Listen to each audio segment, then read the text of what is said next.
요즘에는 그 한국에 그 한류라는 게 있습니다. 코리안 웨이.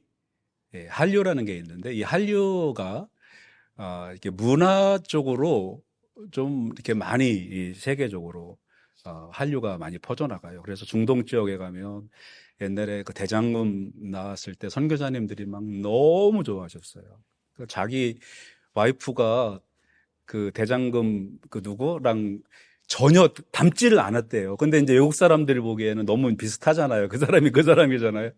그래가지고 우리 저기 선교사님의 부인이 저 이영애 맞나요? 예, 이영애라고 그래가지고 막 사람들이 몰려와가지고 그래가지고 교회가 그냥 막 부흥됐다고 막 그러더라고요. 코리안 웨이. 예, 그래서 그런 일이 있는데 실화예요, 여러분. 제가 꾸며서 얘기하는 거 아닙니다. 예. 근데 요즘에 이제 노벨 그 문학상까지 받았잖아요. 그래서 이런 또 연애 쪽이 아닌 또 문학 쪽에서도 이 코리안 웨이가 이제 또 세워주는 것 같아요. 그래서 한강이라는 그 작가가 어, 채식주의자, 소년이 온다, 흰 이런 그 작품을 써갖고 노벨 그 문학상을 받게 됐는데 이 채식주의자를 영어로 번역한 사람이 한국 사람이 아니고 영국 사람이 한국말을 배워서 영어로 그걸 번역을 했어요. 근데 이제 번역가가 누구냐에 따라서 그 심사위원들이 아무리 한국말로 좋은 글이라도 그 영어로 번역이 잘 못 되면 그 의미가 전달이 안 되잖아요. 근데 그 번역하는 사람이 그 인터뷰하는 것과 또 한국어를 뭐 자국어로 번역하는 사람들의 이야기를 이렇게 들어보면 한국말이 이렇게 영어로 번역이 안 되는 말들이 많대요. 예, 그게 이제 이렇게 첫 번째로 나오는 게 눈치랍니다. 눈치. 예, 눈치. 우리는 벌써 딱 들어오면 딱 눈치가 있잖아요. 그죠? 딱 들어오면. 이게 기분이 좀 내가 조금 업이 된 상태인가, 조금 낮은 상태가 내가 지금 애들도 눈치가 요즘에는 빤해가지고 요즘에 또 우리 집에 있는 또 그 개도 이렇게 눈치가 있더라고요. 그래서 이제 주인이 기분이 좋은지 안 좋은지를 벌써 파악해. 근데 우리 눈치 그러면 우리는 그게 이제 익숙하게 다가오는데 이게 그 영어를 쓰는 사람들은 눈치라는 그 단어를 영어로 번역할 게 딱 설명은 가능하지만 어떤 단어로 딱 그 말하기는 이제 다 그래요. 그리고 이제 미국 그 카츠사가 이제 한국에 와서 근무를 하고 돌아갔대요. 근데 이제 미국에 가서 대학에서 공부를 하고 있는데 한국의 교수님이 미국 가서 이제 그분을 만나서 이야기를 하는데 카투사 이야기를 하면서 그래서 이제 물어봤대요. 너는 한국에 있을 때 한국말 중에 가장 이해 안 되는 단어가 뭐냐 물어보니까 섭섭이라는 단어였대요. 섭섭. 그 자기는 그걸 아무리 영어로 이해를 하려고 해도 섭섭이 뭔가. 근데 더 힘들었던 거는 시원섭섭하다. 그거는 도대체 무슨 말인지 잘 자기가 이해가 안 됐다고 이제 그런 이야기를 하고 그다음에 이거는 제가 영상에서 본 건데 어떤 분은 한국에 와서 같이 식사를 하는데 한국 사람들은 이제 그 밥상 공동체잖아요. 이렇게 찌개를 같이 이렇게 떠먹는 그런데 요즘에는 이제 덜어 먹긴 하긴 하지만 근데 한국에 이제 어떤 사람이 같이 이제 외국 사람이에요.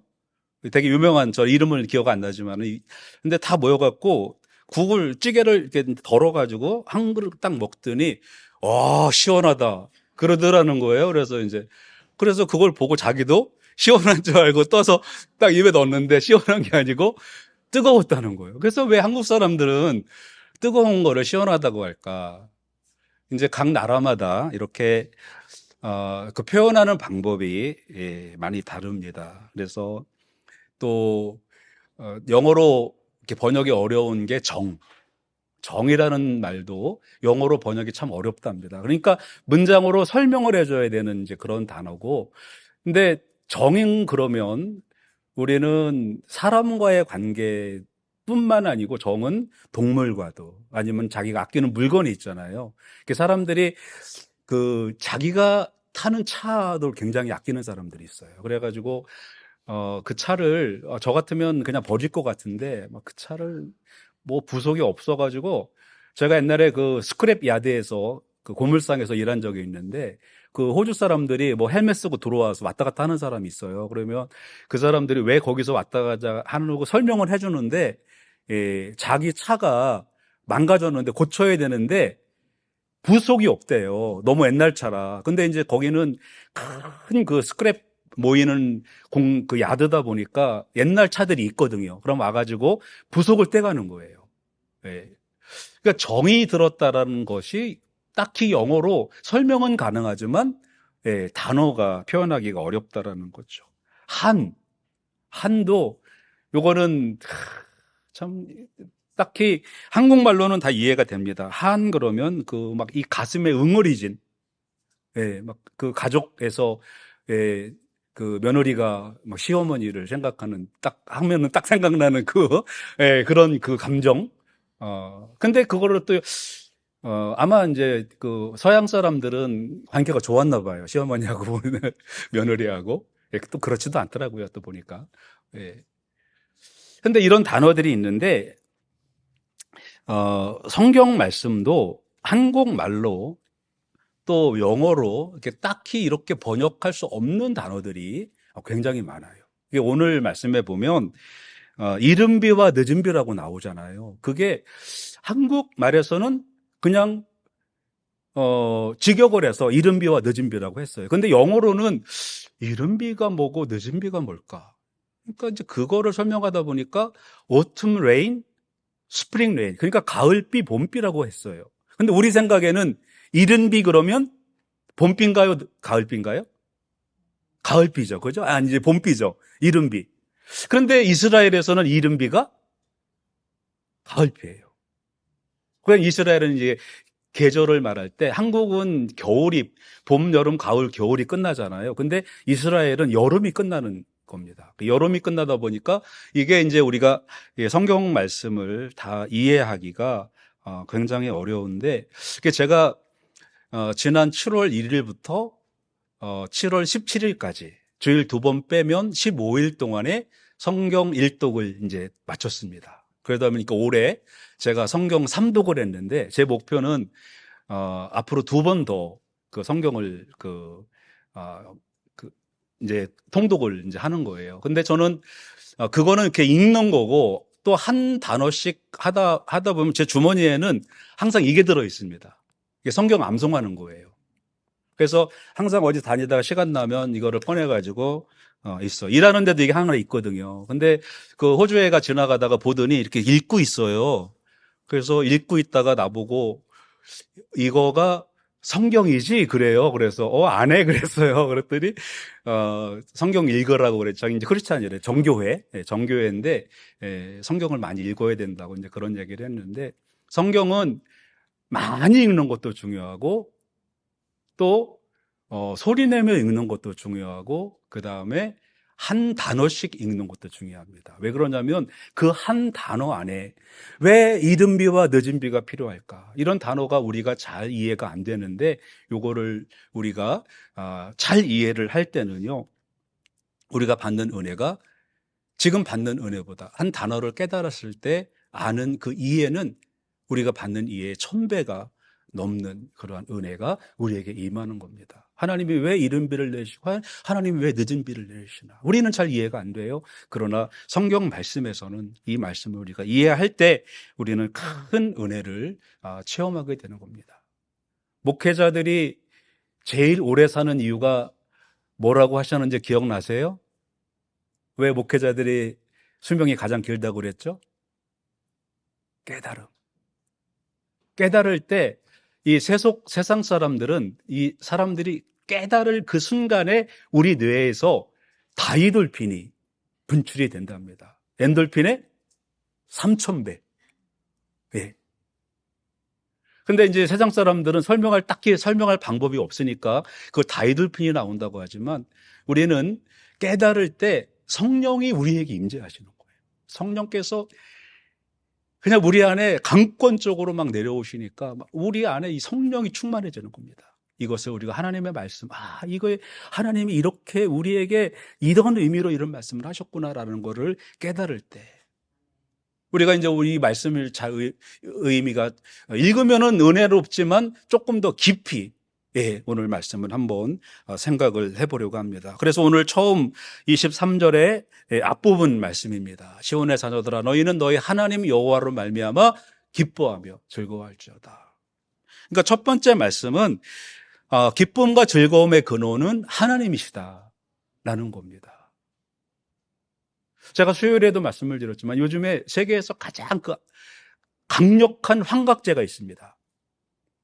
네, 펜타닐이라는 환각제인데 미국과 중국이 지금 안 좋은 것 중에 하나가 그 펜타닐이 중국에서 원료가 만들어지고 그 원료와 함께 헤로인하고 합성을 시켜가지고 이거를 만드는데 그 사람들이 지나가다가 이렇게 보면 미국 사람들 보면 혼자 막 이렇게 땅을 보고 막 엎드리고 막 흔들흔들 왔다 갔다 하는 사람들이 있어요. 그 사람들 무조건 펜타닐 먹은 사람들입니다.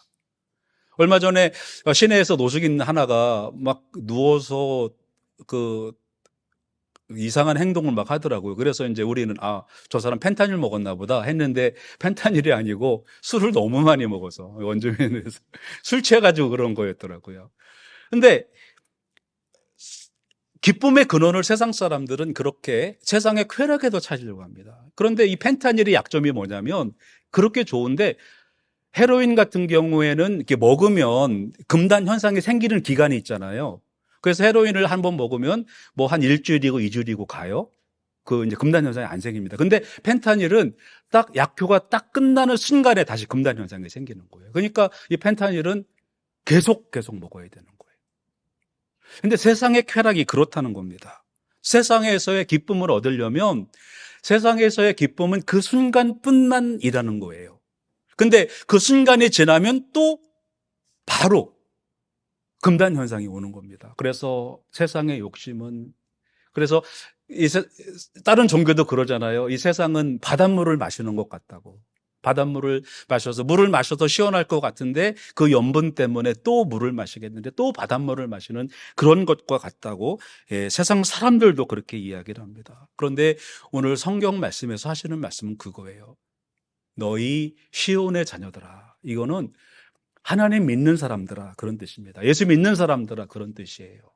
너희는 세상의 것으로 만족하려고 하지 말고 기쁨을 삼으려고 하지 말고 즐거워하지 말고 예수 믿는 사람들은 하나님으로 말미암아 기뻐하며 즐거워할지어다 이렇게 말씀을 하고 있는 것입니다. 그러면 왜 우리가 하나님으로 말미암아 기쁨과 즐거움의 근원을 둬야 하는지 우리가 생각을 해보면 오늘 이 요엘 말씀은 남한국 유다의 배경입니다. 이 요엘 말씀에 쓰여진 배경은 두 가지입니다. 하나는 메뚜기 재앙, 또 하나는 가뭄 재앙. 이게 두 개 유다 땅에 온 거예요. 그래서 하나님이 계속 이스라엘에게 너희가 하나님 말씀을 따르지 않을 경우에 너희는 계속 이러한 어려움이 있을 것이다. 그러니까 회개하고 돌아와서 하나님 말씀을 믿어라. 그러면 내가 너희에게 기쁨과 즐거움을 회복시켜서 예전과 같게 할 것이다 라고 계속 약속을 해주셨지만 유대인들은 그냥 듣고 흘려버리는 그러한 삶을 살았던 거예요. 그래서 하나님께서는 그렇게 살아온 이스라엘 백성들에게 너희가 그렇게 살았지 않냐 지금까지. 근데 지금 상황이 어떠냐? 행복하더냐? 펜타닐 먹으니까 계속 기분이 좋더냐? 그런 거예요.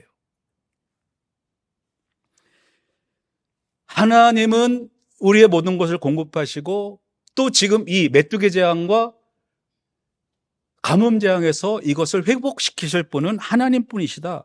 그렇기 때문에 너희는 기쁨의 근원을 하나님께 둬야 된다. 세상에서 찾으려고 하지 말아야 된다는 거예요. 특별히 이스라엘 백성들은 선택된 백성이었습니다. 그러니까 예수 믿는 사람들은 예수 믿는 방법으로 살아야 한다라는 거예요. 그런데 유대인들은 이 말씀이 안 들렸나 봐요. 그렇게 자기들의 경험을 하고 했어도 이 말씀이 안 들렸던 것 같아요. 오늘 우리에게 필요한 것은 바로 우리를 구원하시는 우리의 유일한 소망이시고 만약에 신실하신 그 하나님을 믿고 따라가는 것이 우리가 우리 신앙인들이 해야 할 일입니다. 바로 그것이 우리 신앙의 모든 문제의 해결 방법이에요. 그러나 유대인들은 시온의 자녀들, 즉 예수 믿는 사람들이었음에도 불구하고 그런 일을 하지 않았다라는 거예요. 저는 요즘에 우리 성도님들을 보면서 그냥 혼자 좋아요. 네.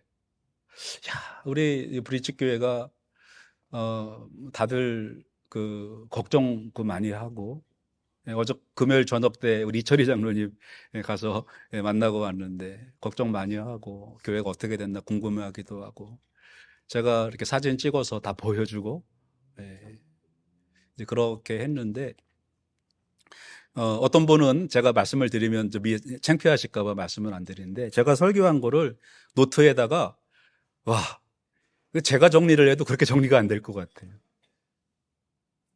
아주 정리를 하고 요절을 또 딱 오려갖고 옆에다 딱 붙여놓고 제가 설교 준비를 소홀히 할 수가 없어요. 그런 분들이 이렇게 막 말씀을 사모하고 막 그런 모습을 볼 때 우리 학생부 수련회 이제 제가 목요일에 저녁 때 일 끝나고 가서 같이 한 3시간 정도 같이 있다가 왔는데 야 우리가 이거 할 일 맞다라는 생각을 했는데 거기 우리 교회에 지금 그 월남 학생이 하나 있어요. 한국말 전혀 못하는 월남 학생이 있는데 우리 아들 하는 이야기가 그 아이가 가장 은혜를 많이 받았대요. 네. 바로 우리가 이 이제 현대에서 추구해야 될 게 바로 그겁니다. 우리가 하나님으로 말미암아 기뻐하고 하나님으로 말미암아 즐거워야 돼. 이게 예수 믿는 시온의 자녀들, 예수 믿는 사람들이 해야 할 일이라는 것입니다. 이 믿음의 행동이 하나님의 역사를 일으키는 거예요. 여러분들이 이번에 갑자기 펀드레이징을 한다 해서 깜짝 놀래가지고 헌금을 너무 놀래서 낸 게 다른 교회, 우리 교회보다 조금 더 큰 교회도 있고 작은 교회도 있는데 500불 정도 수입이 됐대요. 근데 우리 교회는 1200불 수입이 돼서 그 수련회에 넘겨줬는데 이게 보니까 그 수련회에 가니까 이 작은 교회들의 그러한 헌신들 그 다음에 어떤 목사님이 영어로 하는 한국 목사님인데 그 목사님이 이틀 동안 다른 집회가 있음에도 불구하고 그 아이들 모여 있는 게 너무 귀해서 학생들 모여서 그렇게 집회하는 게 너무너무 귀해서 다른 거 다 만사 제쳐놓고 저녁 때 와가지고 이틀 동안 그 학생들하고 그렇게 같이 찬양하고 저게 제가 영상 올려드린 거 있잖아요. 애들이 가마니들 못 입고 막 손 올리고 뛰는 거 저는 못 뛰겠더라고요. 이 몸무게가 좀 나가서 그런지 숨이 차갖고 우리 25 목사님하고 막 같이 막 뛰면서 이렇게 막 찬양을 하고 하는데 여러분 즐거움이 바로 하나님으로부터 오는 즐거움을 추구해야 됩니다. 그러면 하나님의 역사가 거기에서 이렇게 나오는 거예요. 그래서 오늘 첫 번째 말씀은 기쁨과 즐거움의 근원은 하나님이신 것을 인정하는 겁니다. 두 번째 말씀은 하나님이 비를 내리시는 분이라는 것을 우리는 알아야 합니다. 비라는 것이 사실 우리가 이제 살면서 기상활동이라고 생각을 하잖아요. 비가 이제 구름이 끼면 뭐 고기압이 저기압을 밀면 비가 내리고 저기압이 몰려오고 뭐 이제 그런 게 있는데 여러분 앞으로 이제 요즘에 그 한국 서산에서 이번에 비가 내려가지고 하루에 400mm가 내렸대요. 하루에. 그래가지고 막 동네가 다 물에 잠겼더라고요. 이번에 텍사스에서 비가 내렸는데 1000년 만에 내린 비랍니다. 1000년에 한 번 올 정도 어마어마한 비가 내렸는데 그게 왜 그러냐면 여러분 우리 다 조심해야 될 거예요. 지금 그 지구 온난화가 됐잖아요. 그래서 이제 이게 그러니까 바닷물이 데워져 갖고 물이 수증기가 엄청 많이 올라간 거예요. 근데 이 수증기가 엄청 많이 올라갔으면은 수증기가 영원히 떠 있을 수가 없습니다. 내려와야 되거든요. 그러니까 이 어마어마한 수증기가 밑으로 떨어져야 되는데 그 떨어졌을 때 그게 이제 이런 폭우가 되는 거예요. 이런 기상 활동이 우리가 이제 비가 내리는 현상이라고 생각을 하는데 이스라엘 사람들은 그렇게 생각을 안 했습니다. 왜 그러냐면 이스라엘은 비가 안 내리는 거예요. 한국에서는 하루에 400mm 비가 내리는데 이스라엘은 1년에 400mm가 내리는 그런 나라예요. 그러니까 이 사람들은 진짜 하늘만 바라보고 있는 거예요. 하늘만. 어떤 지역은 1년에 200mm, 어떤 지역은 300mm가 내리는 게 가장 많이 내리는 겁니다. 그래서 이스라엘은 성경에 보면 이슬이 많이 나오잖아요. 이슬. 이슬 이야기가 왜 많이 나오냐면 비가 안 내리니까 그 이슬도 귀한 거예요.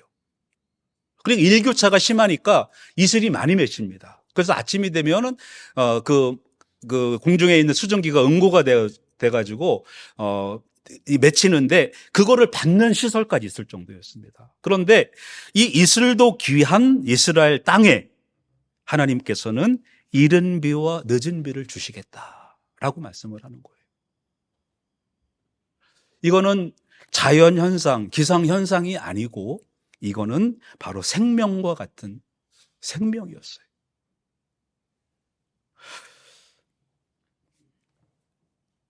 이른 비와 늦은 비, 이 말씀을 제가 좀 여러분들에게 나누려고 하는데 이른 비와 늦은 비는 아까 봄비라고 했나요? 가을비라고 했나요? 가을비라고 했죠? 가을비입니다.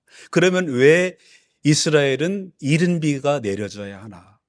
그 이른 비가 내릴 때는 파종의 때입니다. 이때 이른 비가 내리지 않으면 땅이 돌덩이가 돼서 파종을 할 수가 없는 거예요. 그리고 늦은 비는 이제 가을비인데 이 가을비가 내리지 않으면 그 알곡이 차질 않아요. 그래서 쭉정이가 됩니다. 그러니까 이스라엘은 정확히 이른 비가 늦은 비가 내려줘야 돼요. 그 중간에 가을비, 봄비가 있는데 겨울비가 있어요. 비가 가장 많이 내리는데 사실은 그 겨울비는 안 내려도 상관이 없답니다. 그런데 이른 비와 늦은 비는 반드시 내려야 돼요.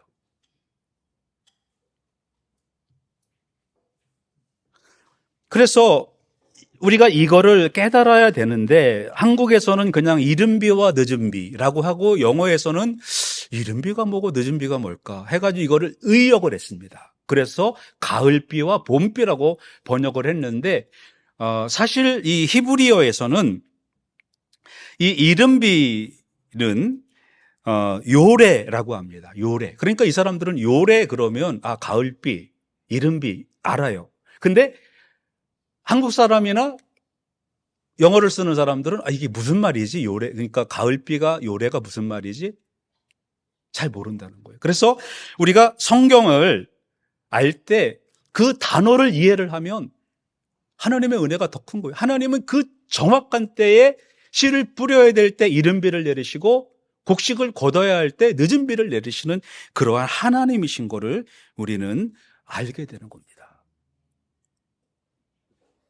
그냥 이른 비와 늦은 비, 하나님은 그냥 비를 주시나 보다라고 하는데 그 의미보다 이런 비가 내리지 않으면 그 사막 지역에서 결코 수확을 할 수가 없는 그러한 것입니다. 그리고 하나님의 은혜가 여기 보면 적당히 주신다라는 말씀이 나오는데 이 적당히 주신다는 말을 영어에서는 abundant shower라고 했어요. 이거는 이제 영어로는 아주 풍성한, 이게 abundant는 그냥 굉장히 풍성한 거잖아요. 많은 비를 내리신다 라고 하는데 한국 사람들은 비가 많이 오면 큰일 나는데 그대잖아요. 그죠? 막 한국은 막 비가 오면 다 잠기니까. 1987년도에 제가 이제 군대에서 제대할 때쯤 됐는데 논산 부여 지역에 비가 내렸는데요. 그 부여 시내에 3층까지 물이 그렇게 찼을 정도였어요. 한국에서는 비가 많이 내리면 큰일 나는 거죠.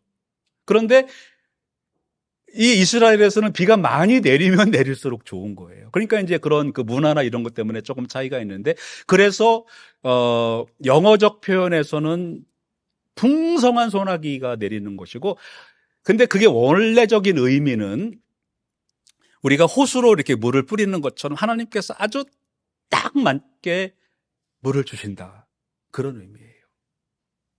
적당히 주신다라는 말이 그냥 우리가 표현한 적당이라는 말은 이렇게 좋은 표현은 아니잖아. 그 적당히 해. 그런 게 적당하다 그런 의미가 아니고 딱 맞게 하나님께서 비를 주신다라는 겁니다. 그러니까 회개하고 돌아오는 사람들에게는 하나님께서 그냥 그 아주 정확한 하나님의 계획대로 이른 비와 늦은 비를 주시는데 그것도 많이도 아니고 적게도 아니고 딱 곡식이 자라서 풍성한 수확을 얻을 만큼 주시겠다라는 것입니다. 그래서 오늘 24절 말씀에 보시면 얼마만큼 하나님께서 정확하게 우리에게 복을 주시냐면 마당에 밀이 가득하고 독에는 새 포도주와 기름이 넘치리로다. 이렇게 말씀을 하셨어요. 이거는 조금이라도 하나님이 비를 내리시거나 하나님이 복을 주시는 것이 비껴나가면 안 되는 그러한 내용의 말씀입니다. 그래서 요엘 선지자는 이스라엘 백성들에게, 유다 백성, 특별히 이제 유다 백성들에게 회개하고 돌아오라, 이 말씀을 계속 해 주시는 겁니다. 메뚜기 재앙과 가뭄 재앙, 이것에서 우리가 돌아오면 하나님께서 이것을 이렇게 회복을 해 주실 것이다 라고 약속을 하는 거예요. 바로 그것이 마당에는 밀이 가득하고 독에는 새 포도주와 기름이 넘치리로다 라고 말씀을 해줍니다. 전에 선지자들은 이스라엘에게 아주 어떻게 성경에 이런 말이 나오나 할 정도로 강력한 경고의 메시지를 전했습니다. 모세는 신명기 28장 53절부터에 보면 만약에 이스라엘 백성이 하나님의 언약을 불순종하면 극심한 기근이 올 것이고 부모가 자녀를 먹게 될 것이다 라고 경고를 해 주셨어요. 그리고 열왕기하 6장 24절 이하에 보면 북왕국과 아람, 지금 이제 시리아죠. 거기랑 전쟁하는 장면이 나옵니다. 근데 거기에서 두 가족이 합의를 보는 겁니다. 오늘은 내 자식을 먹고 내일은 내 자식을 먹자. 근데 한 가족이 한 자녀를 먹었어요. 근데 그 다음 날에 자식을 안 내놓는 거예요. 참 이스라엘 사람들 대단하죠. 죽으면 죽었지 어떻게 자식을 먹습니까? 여러분 어떻게 생각하세요? 우리 저 우석이 내놓고 오늘은 말이 안 되잖아요. 같이 죽으면 죽었지. 근데 이스라엘이 한번 타락하니까요, 그게 자식을 내놓는 거예요. 예레미야 애가에 보면 역시 2장 20절과 4장 10절 말씀에 보면 너의 자녀를 먹게 될 거다. 그러니까 제발 좀 정신 똑바로 차리고 하나님을 믿어라.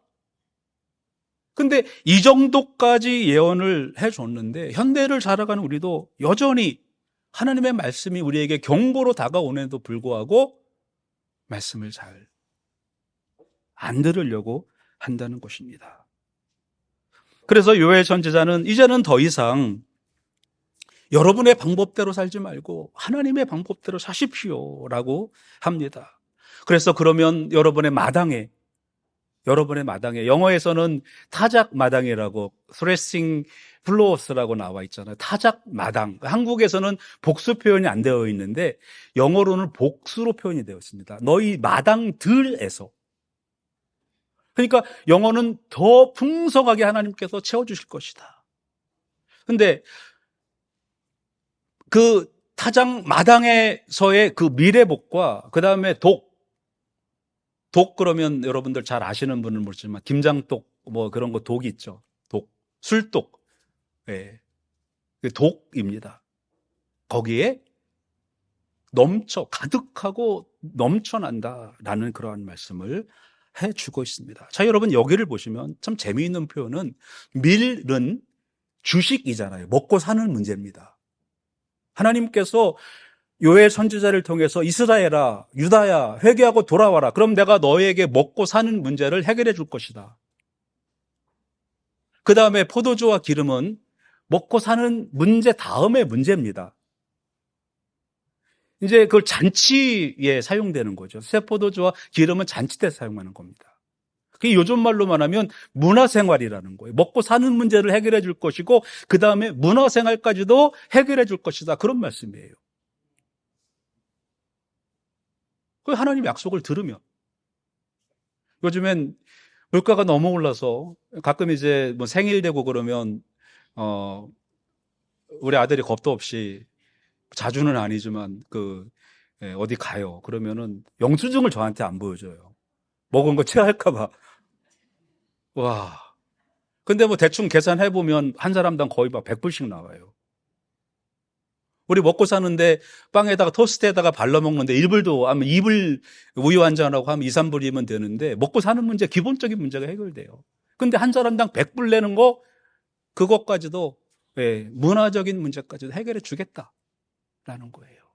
그 2장 24절 말씀이잖아요. 근데 이거는 이제 결론적인 겁니다. 하나님께서 이렇게 결론적으로 너희들이 먹고 사는 문제와 세상에서의 문화적인 문제까지 더 풍성하게 내가 해결해 줄 테니까 다음 세 가지의 말을 들어라는 거예요. 2장 12절에 마음을 찢는 회개. 그동안에 우상을 숭배했고, 그동안에 세속을 따라갔고, 이방 사람들을 따라 살았던 그거에서 회개하고 돌아와라. 그 다음에 12절 말씀에 역시 2장 12절에 금식과 통곡과 애통으로 하나님께 나오라는 말씀을 하고 있습니다. 그 다음에 성회를 소집하고 온 백성이 그 성회에 참여를 하라. 그러면 내가 이 24절의 복을 너희에게 주겠다라고 말씀을 해 주시는 겁니다. 이번에 그 학생들 수련회 가니까 거기 존 리라는 한국 목사님이, 젊은 목사님인데, 정말 찬양에 그 기름 부음이 있어요. 그냥, 그냥 막 이 가슴이 터질 것 같은 막 그런, 진짜 그런 기름 부음이 있으시더라고요. 그래서 우리 교회에서도 아까 아침에 25 목사님하고 청년들하고 해서 그런 집회를 우리 교회에서 하면 어떨까? 그냥 그 은혜가, 그 아이들이 막 2시간이고 3시간이고 우리 가야 된다는 게 그때 이제 멈추더라고요. 우리 가야 돼, 일 가야 되고, 목사님들이 이제 시간이 많지가 않은데, 우리가 성회를 소집하고 모여서 하나님께 예배할 때 하나님께서는 우리의 먹고 사는 문제와 우리 삶의 모든 문제들을 하나님께서 해결해 주신다는 것입니다. 그래서 특별히 오늘 새 포도주와 기름은 영적인 약속입니다. 하나님께서 부어주시는 그러한 성령의 은혜를 말씀하고 있는 거예요. 새 포도주. 이거는 이 포도주는 잔치 때 쓰는 겁니다. 기쁨을 상징하는 거예요. 기름은 치유를 말하는 겁니다. 옛날에 환자가 생기면 기름을 발랐잖아요. 그러니까 회개하고 하나님께 돌아와서 하나님을 기쁨의 근원으로, 즐거움의 근원으로 삼는 그 사람들에게는 성령을 부어주시고, 그리고 치유의 그러한 광선을 비춰주실 것이다. 이게 선지자들이 아주 공히 선포하는 내용인 것입니다. 그런데 안타깝게도 이스라엘 백성들은 당장 눈에 보이는 바알과 아세라가 좋아 보였고, 이방인들과 사귀는 것이 좋아 보였고, 그러한 삶을 살다가 회개하고 돌아오지 못했고 하나님을 떠날 수밖에 없었던 것입니다. 하나님은 우리의 필요를 채우실 뿐만 아니고 우리가 상상할 수 없는 방법으로 차고 넘치도록 우리를 채워주십니다. 하나님은 우리는 불가능해 보이지만 그 불가능을 현실로 주시는 분이 우리 하나님이신 것을 여러분 믿으시기를 바랍니다. 그 하나님이 바로 우리가 믿는 하나님이시고, 하나님은 한 번도 약속을 어기지 않으시는 하나님이신 것을, 그리고 우리가 회개하고 하나님께 돌아와서 하나님께서 자기 백성에게 베푸시는 긍휼과 자비의 그 결과인 풍성한 하나님의 복을 여러분들이 누리시기를 주님의 이름으로 축원합니다. 기도하시겠습니다. 하나님, 오늘은 요엘 선지자를 통하여서 유다에 주었던 경고와 또 소망의 말씀을 생각해 봤습니다. 하나님, 우리가 진실로 지금도 변치 않고 말씀대로 이루어 가시는 그 하나님께 순종함으로, 또 그 하나님께 회개하고 돌아옴으로 하나님께서 약속하신 그 복을 받아 누리는 우리들이 되게 하여 주시옵소서. 하나님, 요엘 선지자에게 주었던 우리의 그 마당에 밀이 넘치고, 또 우리의 독에는 새 포도주와 기름이 넘치는 그러한 풍성한 신앙의 복을 누리는 우리 브릿지교회 성도들 모두가 되게 하여 주시옵소서. 예수님 이름으로 기도드립니다. 아멘.